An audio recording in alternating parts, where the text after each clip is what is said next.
Welcome to Car Help Q&A. My name is Shari. I've been in the auto industry for over 10 years as a consumer advocate and a consultant helping thousands of consumers. And today I'm going to answer your car questions from the comments section of my videos. And if you want to have your question answered in a future video just like this, just leave your question in the comments section below. Okay, let's get right into it, starting with the first question. Is it true that your hybrid car now, after 10 years, will be obsolete already because new car technology will come out? How is the resale value? This is a very good question about hybrids and resale value. A major concern ever since there's been a lot of news about how electric vehicles are going to be mandated in the future, and what kind of impact is this going to have on regular gas cars and hybrids? Well, the short answer is hybrids are going to maintain their resale value incredibly well over time. They are extremely desirable in the market, super popular, and the supply of hybrids is extremely low. And it's been that way for a number of years now. And I really don't see that changing much in the near future. So I think the resale value of hybrids is going to be really, really strong for a really long time because a lot of consumers just want to buy them. They're affordable to buy, at least when compared to a lot of electric cars. They're extremely efficient. Many of them have good reputations for reliability, and they just have what a lot of consumers are looking for. And even in the future, when everything switches over to electric, remember, there's going to be a lot of buyers that are just not able to charge an electric car. They don't have access to a charger where they live, or they just might not be able to afford it. So a hybrid is going to remain a really desirable option, and I think in the distant future they're still going to be really popular and hold their value extremely well. Okay, next question. Thank you for your great videos. I am picking up a 2023 RAV4 hybrid in 2 weeks. It is my first hybrid vehicle, and I'm concerned with the battery and computer systems. Should I consider buying an extended warranty for that? Okay, another good question with regards to extended warranties. Now, my opinion on extended warranties is that they can make sense for some buyers in certain situations. If you're buying a vehicle that maybe not necessarily has a good reputation for reliability, that might be a vehicle where an extended warranty might be a good idea, or a luxury vehicle where repair costs are known to be really high. Again, in that situation, an extended warranty might be a good idea. Now, when it comes to hybrids, specifically Toyota hybrids, even though they are more complicated mechanically than a conventional gas vehicle, and common sense dictates that the more complicated a vehicle is, the more likely it is to have problems, where an extended warranty could come in handy. In the case of hybrids, that's not always the case, at least not when it comes to Toyota hybrids. They've been around for so many decades now, and they've proven to be extremely reliable for several years. That's why many taxi drivers, in fact, use them and often rack up hundreds of thousands of miles without having any major problems. So when it comes to the Toyota RAV4 hybrid, or Toyota hybrids in general, I don't think an extended warranty is absolutely necessary, and you're probably not going to get your money's worth and take advantage of it because they're so reliable. And remember, Toyota hybrids already come with a fantastic warranty. The battery is warranted for 10 years, 160,000 miles, or 240,000 kilometers. And the rest of the hybrid components have an 8-year warranty. So you're already going to get a lot of protection for a really long time. Okay, that was a great question. Now moving on to the next one. And we have another battery hybrid question. There are other mechanics that said rebuild battery packs are not very safe. What is your take? Okay, this is something that I've brought up in videos in the past. The subject of rebuild battery packs, or buying a battery for your hybrid from an aftermarket or third-party company. I actually think that this is a great idea, and this is exactly what the market needs more of. We need to have more options available for battery replacements, not just for hybrids, but also for plug-in hybrids and full EVs in the future. And we already have a really good system in place when it comes to hybrids and replacement battery options. If you own an older Toyota hybrid, for example, you can go to a reputable third-party company and get a remanufactured or a rebuilt battery pack that comes with a really good warranty, and it's going to be a fraction of the price of what a brand new battery is going to cost you. Now, you need to do some research to make sure you're buying from a reputable company that has good reviews, good feedback, and has a good warranty. And if you're getting all of that, well, then I think it's a great way to save money. And it's also a great way to keep older hybrids and older EVs on the road for a lot longer, because we're really going to need options like that, because brand new batteries just way too expensive for a lot of buyers. Great question. All right. The next one says, I would appreciate you making a video about what a certified used vehicle gives versus a non-certified car when buying from a dealership. This is a great topic, and I'm actually going to cover it in one of my upcoming videos when comparing new versus used and why buying a used car doesn't always make a lot of sense. So keep an eye out for that video coming in the future. But with regards to certified pre-owned vehicles, I actually think they are a great idea. For those who don't know, Certified Pre-Owned, or CPO, is a program that most car manufacturers have where they take lightly used vehicles that are only a few years old. They're often lease returns or recent trade-ins, and they recondition them, they fix them up, make sure everything is perfect. They have them thoroughly inspected, and they usually sell them with a bit of extra warranty protection. They usually add 1 or 2 years of extended warranty coverage to the powertrain warranty. So you're getting a vehicle that's fully inspected, fully reconditioned, and still has a good amount of warranty protection on it. And it's being sold through a new car dealership. And as an extra bonus, sometimes they even offer incentivized interest rates. So if you need to finance, you can typically get a certified pre-owned car for a pretty good deal on the financing when compared to a regular used car. So I do think it's a really safe way to buy a used vehicle. They are a little bit more expensive than a regular used vehicle that's just sold on a used car dealer lot, but I think the extra money is well worth it. Thanks for the info. Question: if you have the lifetime rust proofing already applied, but concerned by the level of protection after 8 years or so, can you then have a short-term oil-based product over top? Good question about rust protection. Now, my opinion on rust protection is to not bother with the rust protection from the dealership. They're typically really expensive, and even though they come with lifetime guarantees or really long warranties, in my experience, I have rarely seen one of these warranties actually honored. And usually what happens is that after 8 to 10 years, at least if you live somewhere where there's salt used on the roads in the wintertime, you're still going to have rust issues. So don't bother with the dealer rust protection. It's usually not worth it. And I am a very strong advocate for high quality oil spray rust protection. You have Crown Rust Control, you have Rust Check, you have Corrosion Free, and a few others. These are good quality products. They're not very expensive to apply, and if you apply them every few years or so, you're most likely not going to have any rust issues. But if you bought a car that already has rust protection from the dealership, there should be no issues putting an oil spray rust protection over top of that. And if you have a hybrid car or an electric car, don't listen to what the dealer says. Those cars are perfectly fine to use oil spray rust protection on. It's not going to avoid the warranty or anything like that. These are good quality products, and if you buy from a company like Crown or one of the other ones mentioned, they've been around for so long now and are so well established that you're really not going to have any issues. Okay, next question. Since the improvement in EV technology is very fast, as mentioned in the video, will the resale value of old EVs be comparable to gas engine vehicles?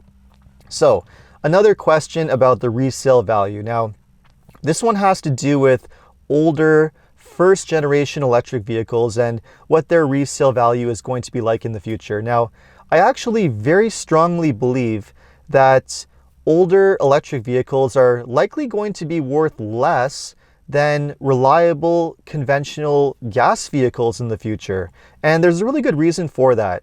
When it comes to used vehicles, especially older used vehicles that are, say, 8 to 12 years old.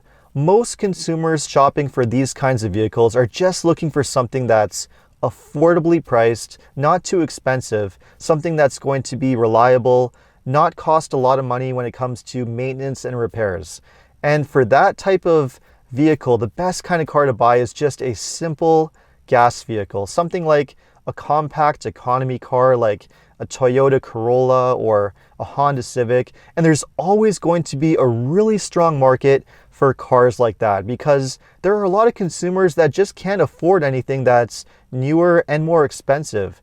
But when it comes to older electric vehicles, well, the thing is with electric vehicles is that the technology is progressing and improving so rapidly that the new ones are so much better than the ones that came just a few years earlier. So I do think that does make the older electric cars obsolete or really dated extremely quickly. And we're already seeing that with a lot of the older EVs that are on the road. I mean, some of the really early generation Nissan Leafs, for example, and some of the other ones, they're just not that desirable to buy. And because they're so old at this point and are now well past their warranty period, you're now going to start running into issues like having to potentially replace the really expensive battery. And if there isn't a replacement option lined up for that, then you're going to be in a really tough situation if you buy one of those cars. So yes, I think when it comes to older EVs, they're probably not going to be worth a whole lot of money, and traditional gas cars, at least the economical ones that are known for being reliable, there's always going to be a really strong market for cars like that. So anyone who wants to buy a cheap, affordable, and reliable gas car right now, you have nothing to be concerned with the resale value.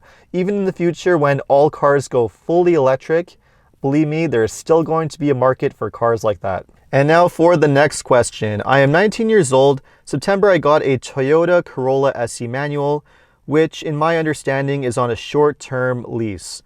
I'm assuming they bought this car as a lease takeover. So which should be upon hitting my 10,000 miles, which should end my lease with it?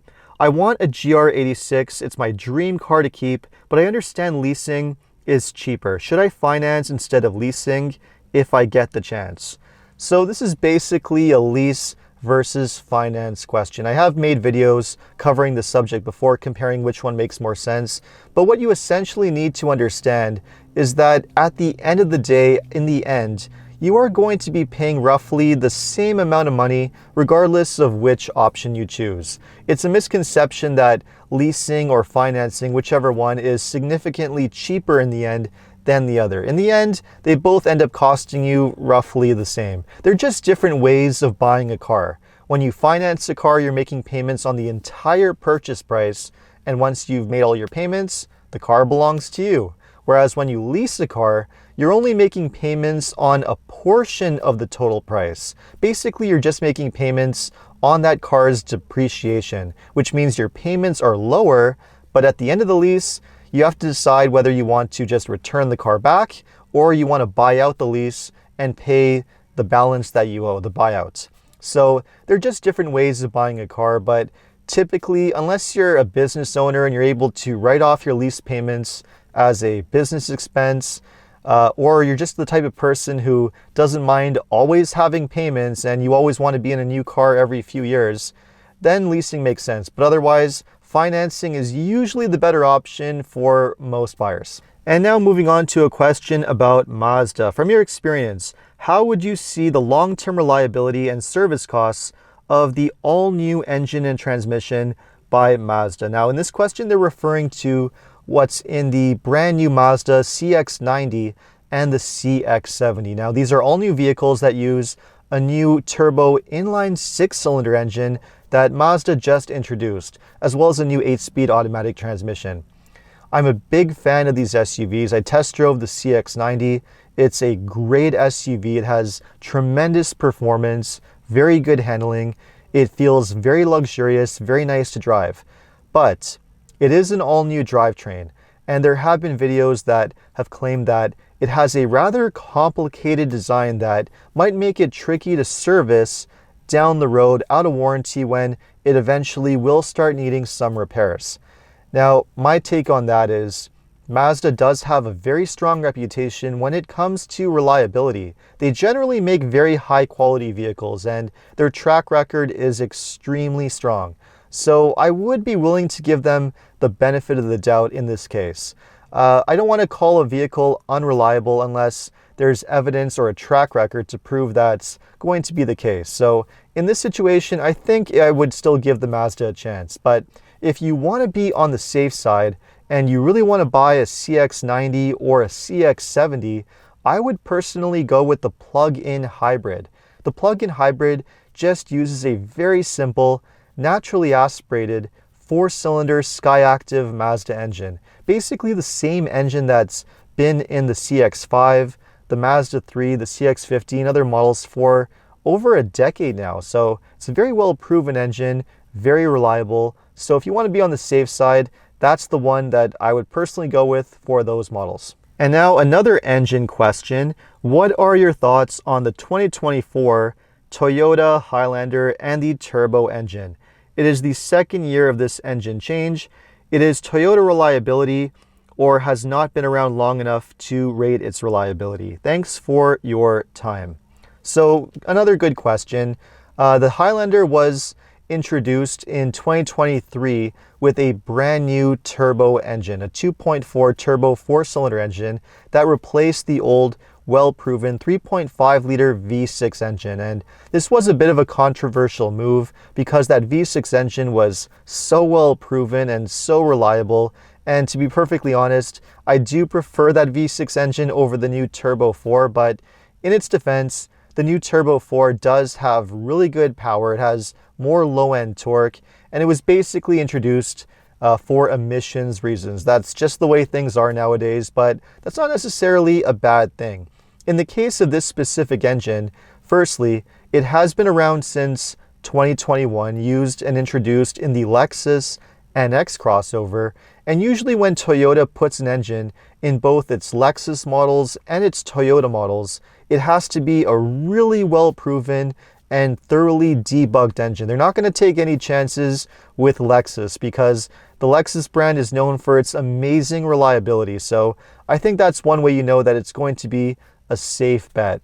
And the other thing is that 2.4 turbo engine, it's basically based off of the A25A 4-cylinder engine that has been used in many Toyota models for several years now. The Toyota Camry, the RAV4, and many others. So basically, the mechanicals of it are extremely solid and really well proven.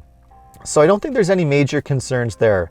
And again, this is an engine that's used on many different Toyota models and many different Lexus models. So whenever that happens, you know they have to make sure that it's as good as possible, because if you have a problem with one vehicle, you're going to have a problem with all of them. And Toyota is not the kind of brand that's going to put themselves in that kind of situation. So I think this engine is going to be a pretty safe bet. And now for the next question. Is the tire and wheel warranty coverage for $499 for 5 years, is it a bad deal? This is the first time I'm considering a dealership add-on since other vehicle, 2021 CR-V, has had so many issues with one tire. So generally when it comes to dealer add-on products, I'm not really a huge fan. My issue with add-ons is that many dealerships tend to just automatically force them on the consumer and say that they're mandatory, you have to pay for them. And usually when that's the case, you know it's a product that's not going to offer you a lot of value. The dealership is just pushing it on you because they want to make extra profit on the deal. When it comes to these add-ons, typically they're anywhere from 60 to 80% profit margin. So it is really just a profit sell for them, and there's not a lot of value being given to you. But who knows? You need to do a little bit of research on the product and don't automatically say yes to it. If it's a product that has really good coverage, it doesn't have a lot of exclusions, and it's not too expensive, then it might be worth covering. But when it comes to these wheel and tire protections, I often do see a lot of exclusions. Sometimes they don't cover tire punctures, They don't cover curb rash when you run your rim into the side of the road. So if it doesn't give you a lot of coverage, then what exactly are you paying for? Generally, a rule of thumb when it comes to add-on products, especially if they're being forced on you and told you they're mandatory, do not take them. That's a form of tide selling. It's a sales tactic that's really unethical, really unprofessional, and it's actually illegal in the United States. So if you see a dealership that's attempting to use tide selling, I would report them to the FTC. I have to say, lots of great car questions, and I also want to add that if you're looking for any kind of professional car buying advice, whether you live across Canada or the United States, you can check out my brand new website, carhelpcanada.com, where we now offer a new consultation service option where you can purchase a 30-minute consultation and speak with an expert, including myself, to get all your car questions answered by an expert. And this is a new service added on top of the regular membership, which has additional benefits for Canadians, especially for those that are located in Ontario. So something to consider. But for now, if you want to have your car question answered in a future video, just leave your question in the comment section below and I'll try to answer it for a future video. I don't exactly know at this point when that video will be. I'll try to put out the next video within the next few weeks, and who knows, maybe I'll try and make this a regular segment or a regular thing on this channel if you guys like it enough. If you guys like it enough. So there you have it. I hope you enjoyed the video, and I'll see you next time.